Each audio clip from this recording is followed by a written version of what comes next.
اس video میں ہم پڑھیں گے نان فائنائٹ وربس کے متعلق.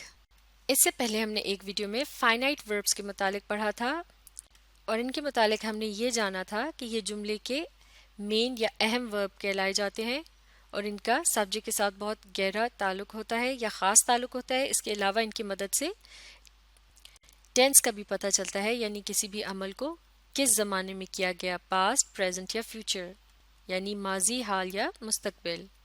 تو اب اگر فائنائٹ وربس کے مقابلے میں نان فائنائٹ وربس کو ڈسکس کیا جائے تو یہ ان کے بالکل الٹ ہوتے ہیں، یعنی یہ کسی بھی جملے کا خاص ورب نہیں ہوتے اور ان کی مدد سے عمل کے ٹینس کے متعلق بھی نہیں جانا جا سکتا، یعنی اسے کس زمانے میں کیا گیا. تو نان فائنائٹ وربس کا سبجیکٹ سے کوئی خاص گہرا تعلق نہیں ہوتا، بلکہ نان فائنائٹ وربس کو جملوں کے اندر ورب کے بجائے زیادہ تر ناؤن، ایڈجیکٹو یا پھر ایڈورب کے طور پر استعمال کیا جاتا ہے. ناؤن ہوتا ہے کسی جگہ، شخص یا چیز کا نام، جبکہ ایڈجیکٹو ایک ایسا لفظ ہوتا ہے جو ناؤن کے متعلق کچھ نہ کچھ بتاتا ہے یا انفارمیشن دیتا ہے، اور ایڈورب جو ہوتا ہے یہ ورب یعنی ایکشن ورڈ کے متعلق کچھ نہ کچھ بتاتا ہے. نان فائنائٹ وربس کو وربلز بھی کہا جاتا ہے. اس کے علاوہ نان فائنائٹ وربس کو 3 مختلف اقسام میں بانٹا گیا ہے. پہلی ہے جیرنڈ، اس کے بعد انفینیٹیو اور پھر پریزنٹ یا پاسٹ پارٹیسپل. تو سب سے پہلے دیکھتے ہیں نان فائنائٹ ورب کی ایک ایگزامپل، اور اس جملے میں نان فائنائٹ ورب کو ایک جیرنڈ کے طور پر استعمال کیا جا رہا ہے. یہ جملہ ہے ہی loves camping in the woods. جب سیر و تفریح کی غرض سے جنگلوں وغیرہ میں جا کر خیمے میں رہا جاتا ہے تو اسے کیمپنگ کہتے ہیں. تو اس جملے کا مطلب ہے کہ اسے جنگل میں کیمپنگ کرنا بہت پسند ہے. تو اس جملے کا سبجیکٹ ہے لفظ ہی، کیونکہ اس کے متعلق کچھ بتایا جا رہا ہے، اور لفظ یعنی کہ اسے پسند ہے یہ ہے ورب یعنی ایکشن ورڈ، اور اس کے بعد آنے والا لفظ ہے کیمپنگ. ہی لوز کیمپنگ سے پتہ چلتا ہے کہ کیمپنگ وہ چیز ہے جسے ہی لو کرتا ہے. اس کا مطلب یہ ہوا کہ کیمپنگ کا لفظ اس جملے کا آبجیکٹ ہے، اور چونکہ ہمیشہ ناؤنس کو آبجیکٹ کے طور پر استعمال کیا جاتا ہے، لہٰذا لفظ کیمپنگ جو ہے، جو کہ بظاہر ایک عمل کا نام ہے، اسے یہاں اس جملے کے اندر ایک ورب کے بجائے استعمال کیا گیا ہے ایک ناؤن کے طور پر. تو جب ایک ورب کو جملے کے اندر ناؤن کے طور پر استعمال کیا جاتا ہے تو وہ کہلایا جاتا ہے جیرنڈ.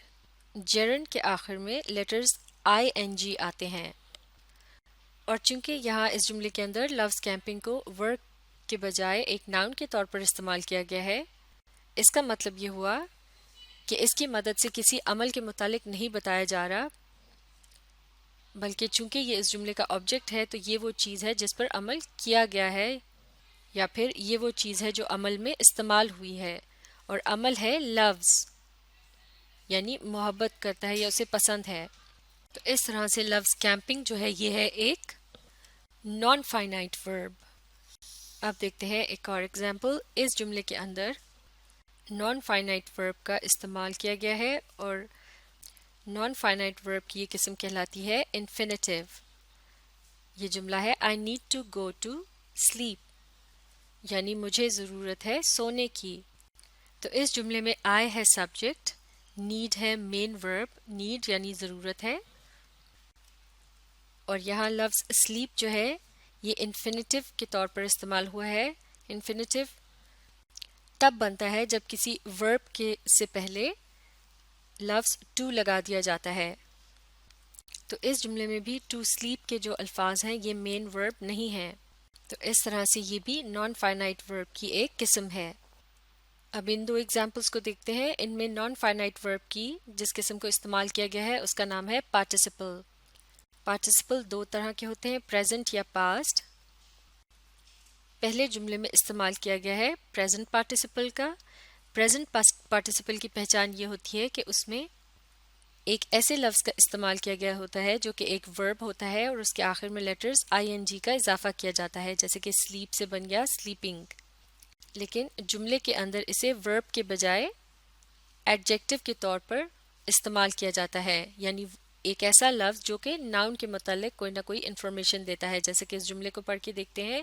The sleeping dog snored peacefully.